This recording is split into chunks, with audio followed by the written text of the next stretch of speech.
पेयजल स्वच्छता विभाग में खर्च के नाम पर जहां अफसरों व कर्मचारियों पर करोड़ों के घोटाले का आरोप लगा है, वहीं इस पर अब राजनीति भी शुरू हो चुकी है। जामा विधायक सीता सोरेन ने भी इस विभाग में भ्रष्टाचार को लेकर ट्विटर के माध्यम से सवाल उठाया और कहा है कि इस विभाग में जो घोटाले हुए हैं उनकी जांच मुख्यमंत्री हेमंत सोरेन को करानी चाहिए। वहीं भाजपा के प्रदेश प्रवक्ता प्रदीप सिन्हा ने कहा कि इस राज्य में स्वच्छता विभाग ही क्यों, और कई अन्य विभाग है जहां भ्रष्टाचार लगातार हो रहे हैं। कोई भी ऐसा विभाग नहीं जहां भ्रष्टाचार व्याप्त नहीं है, लेकिन विभागीय मंत्री अपने आप में व्यस्त हैं। जनता सब देख रही है, जनता खुद को ठगा महसूस कर रही है।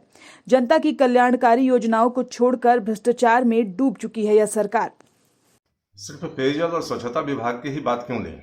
मैं समझता हूँ कि विगत दिनों जिस तरह से वन विभाग में घोटालों की बात सामने आई थी और करीब करीब सारे विभाग भ्रष्टाचार की चपेट में है। जब से हेमंत सोरेन की सरकार बनी है, भ्रष्टाचारियों का मनोबल इतना ऊंचा है कि कोई भी विभाग आज अछूता नहीं रह गया और परतें दर परत खुलती जा रही हैं, सारी चीज़ें सामने आ रही हैं और कहीं ना कहीं लोगों को भी लगने लगा है कि सरकार के हाथों में सत्ता सौंपकर हम लोगों ने बड़ी गलती की और जिस तरह से जो जिम्मेदारी सरकार को निभानी चाहिए थी उसको निभाने के बजाय अगर मंत्री अपने अपने विभागों में भ्रष्टाचार रोकने में भी विफल रहते हैं तो आप समझ सकते हैं कि उनके जो कार्य क्षमता है या जिस काम के निमित्त उनको सत्ता सौंपा गया है उससे इतर अगर कोई काम कर रहे हैं वो, तो निश्चित रूप से जनता की जवाबदेही से वो नजरें चुरा रहे हैं और कहीं ना कहीं आज राज्य की जनता निराश भी महसूस कर रही है और इसका खामियाजा राज्य को भुगतना पड़ रहा है।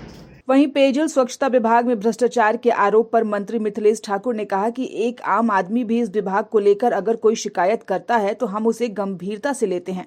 चाईबासा में और अनियमितता की शिकायतें आई थी, जनता के द्वारा बातें संज्ञान में लाई गई थी, उसमें अनियमितता पाई गई थी, उस पर हम लोगों ने ऊपर से नीचे तक के अधिकारी और अभियंता पर कार्रवाई की।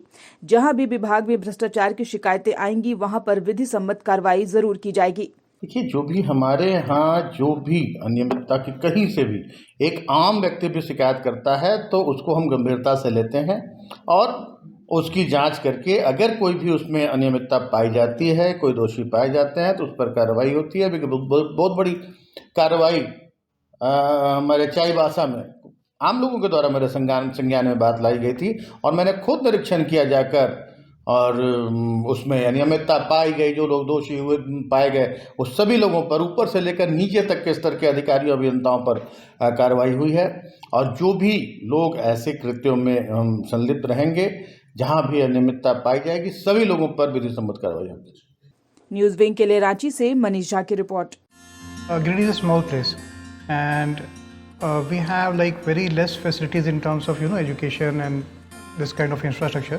It came to our mind that basically there should be good opportunities for the students of Giridih, those who are leaving the town and going outside for studies, their higher studies and their education. I wanted my son to start with the coding classes, so I researched it online. I got through all the reviews and everything. Then I got in touch with the White Hat representatives and I was very happy with the progress and all how he was doing. So then I thought that why not to implement it in our school so that all the students are able to learn this thing. I started coding because we can make our thoughts real. We can interact with the computer. White Hat Junior is helping me to create a web browser. And I think on this part White Hat is actually leading on this coding platform. It is definitely a very good platform and one should implement in every school.